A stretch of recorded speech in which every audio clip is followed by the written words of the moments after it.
দেশের বিভিন্ন শিল্পাঞ্চলে গ্যাস সরবরাহ পুরোপুরি বন্ধ না হলেও চাপ অস্বাভাবিক কমে গেছে।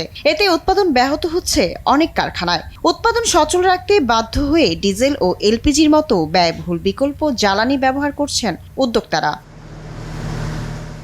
গ্যাস সংকটের প্রভাব পড়েছে পরিবহন খাতেও। সিএনজি ফিলিং স্টেশনগুলোতে দীর্ঘ অপেক্ষাতেও মিলছে না চাহিদা মতো গ্যাস।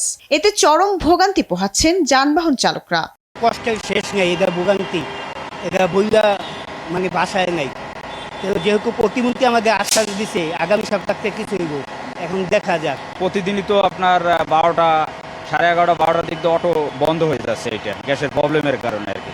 আমাদের আপনি কোনো আসে নাই আর কি, নোটিশ আসে নাই যে এটা কবে ঠিক হইতে পারে আর কি।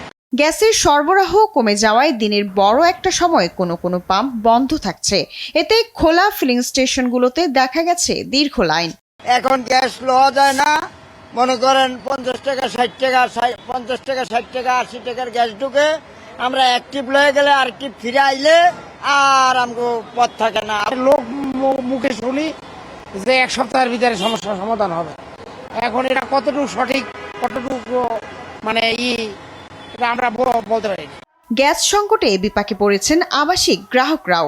রাজধানীর মোহাম্মদপুর, ধানমন্ডি, রামপুরা সহ বিভিন্ন এলাকায় দিনের বেশিরভাগ সময় জ্বলছে না চুলা। রান্নার প্রয়োজনে অনেক পরিবার বাধ্য হয়ে এলপিজি, ইন্ডাকশন কুকার কিংবা বৈদ্যুতিক চুলা ব্যবহার করছেন। ভোগান্তি লাঘবে দ্রুত ব্যবস্থা নেওয়ার দাবি ভুক্তভোগীদের। শায়লা খান, দেশ টিভি, ঢাকা।